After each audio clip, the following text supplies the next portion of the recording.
ओम श्री परमात्मने नमः। ओम श्री हनुमंत लाल नमः। ओम श्री रामचंद्राय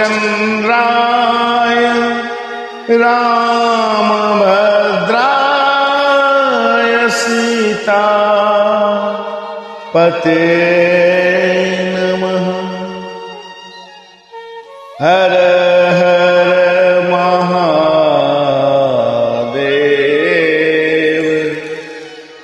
शिव शंभो।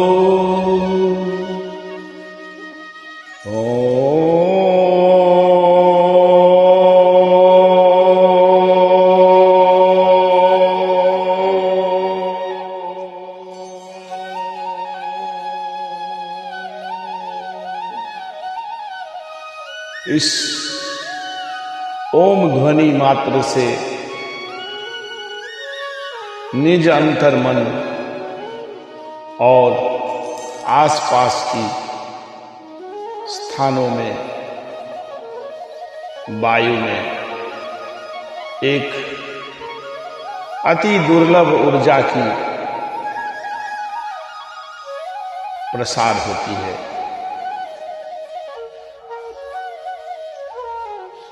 अतः नित्य प्रतिदिन सुबह नित्य क्रिया के बाद सभी मानवों को ओम यानी इस ब्रह्मांड में निज अस्तित्व को विद्यमान और भगवत स्वरूप परमात्मा स्वरूप आत्मा की सिद्धि के लिए ये ओम जाप, ओम नाम तथा प्रभु श्री राम नाम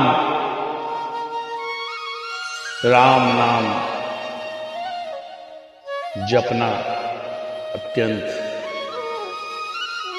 सुखदायी और शांति समृद्धि को प्रदान करने वाली है। मैं निज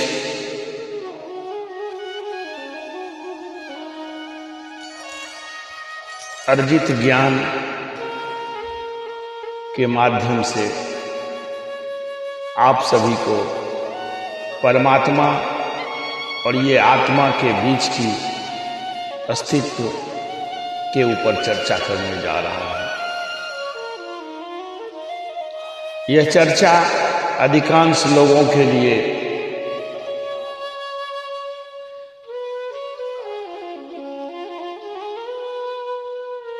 विषय रहित प्रतीत होगी, पर जिनके अंदर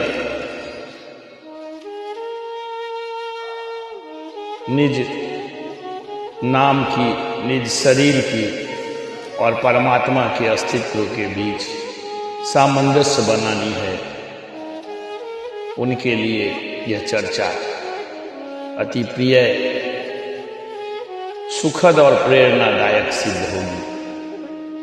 ऐसी आचार्य प्रदीप ठाकुर की सिद्धि साधना भक्तिमय विचार से उत्पन्न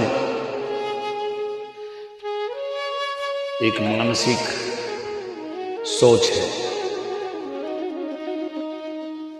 परमेश्वर सर्वशक्तिमान है, सब गुणों के आधार है, सर्वत्र विराजमान है। जिस तरह हम यानी हमारा शरीर अपने आवश्यकतानुसार वायु श्वसन क्रिया के माध्यम से ग्रहण करती है,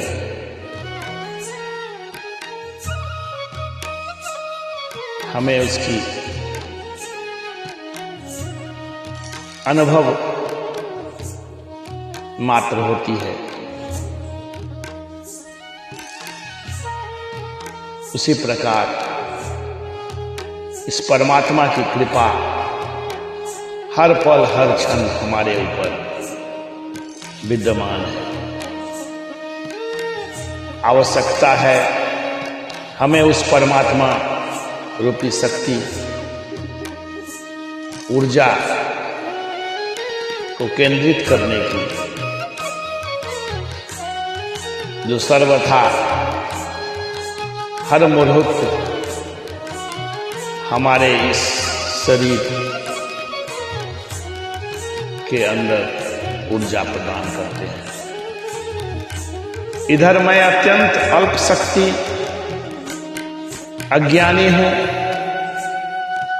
और अनेक न्यूनताओं एवं अभाव मेरे अंदर विद्यमान है, पर इनसे निराश नहीं हूं। परमेश्वर ने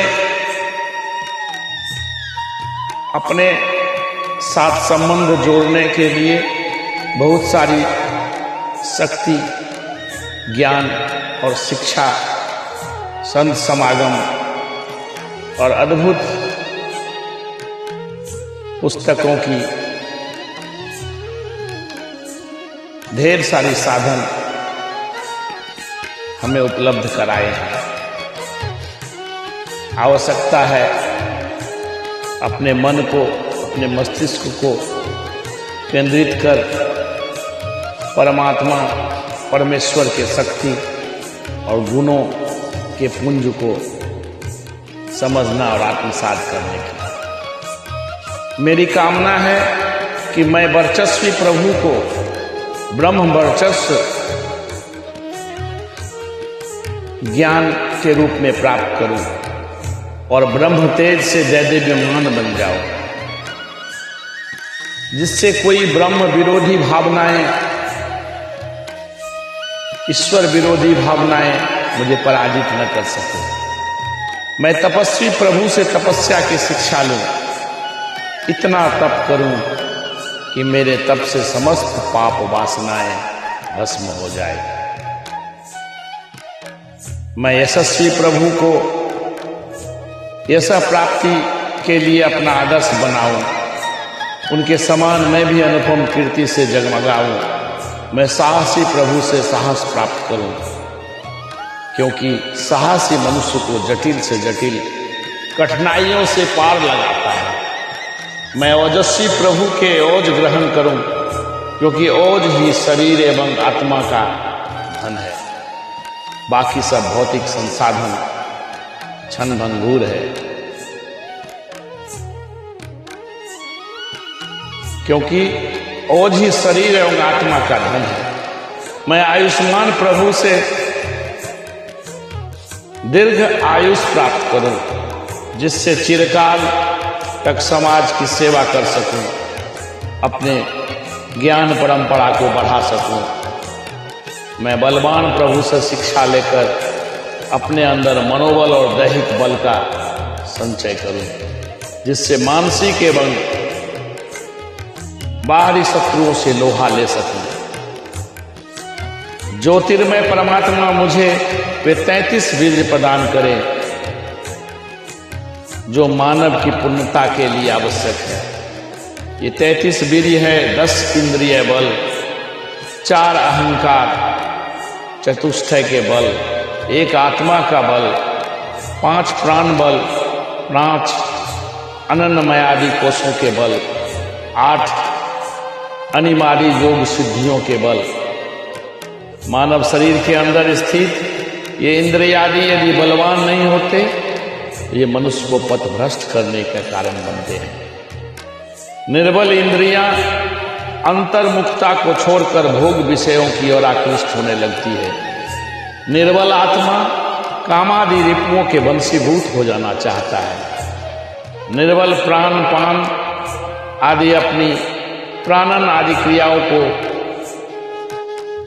शांति और साधु प्रकार से न कर सकने के कारण शरीर को रुग्ण एवं छिन्न कर देते हैं, और निर्मल अनन्यमयादि कोष आत्मोन्नति के सोपान न बनकर आत्मा को गिराने वाले बन जाते हैं, जिससे मानव अपजस, अभाव, दुख, पीड़ा से घिर जाते हैं। निर्बल, अनिमाल, घिमा आदि योग सिद्धियां परमात्मा के साक्षात्कार में सहायक न होकर मनुष्य को सांसारिक मोह माया में ही फंसाए रखती है। अतः तेज और बल के परम स्रोत अग्नि प्रभु से मैं अपनी संपूर्ण विनम्रता के साथ याचना करता हूं तो वो मुझे उक्त 33 प्रकार के बलों से बनाकर पूर्णता प्रदान करें और समाज, देश, अपने हितैषी और मित्रों के लिए मैं ज्ञान का संचार प्रदान कर सकूं। एक कैदी के रूप में, एक बंदी के रूप में हैं। बंदी हमें किसने कैद किया है? किसने ये दीवार खड़ी की है? किसने ये जंजीरें बनाई है? किसने ये जंजीरों से हमें जकड़ दिया है? तब बंदी सिर झुकाकर कहता है, मैंने स्वयं ही अपने आप को कैद किया है, मैंने स्वयं ही अपने कर्मों को छीन किया है। इसके विपरीत मैंने स्वयं ही अपने संस्कार और कर्मों को समृद्ध किया है, जिसके बल पर मैं परमात्मा के बारे में सोचने का, समझने का, उनसे साक्षात्कार करने के उपयुक्त पात्र के रूप में अपने आप को पाया। यह है आत्मिक संसार की कहानी और शरीर उसका माध्यम है। यह ठीक है कि इंसान मोह माया, भोग विलास और धन के चक्कर में विवश हो गए हैं, परंतु किसी दूसरे ने तो हमें विवश नहीं किया। किसी दूसरे ने हमारे लिए कैदी रूप नहीं दिया। इस जाल से हमको नहीं पकड़ कर रखा किसी दूसरे ने। हमने खुद इस जाल में अपने आप को जकड़ कर रखे हैं।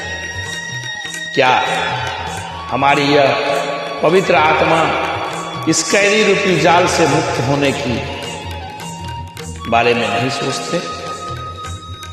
ये एक अद्भुत सोच है। पिता से पुत्र अक्सर लड़ते रहते हैं। मनुष्य की यह विभत्स दृश्य होती है।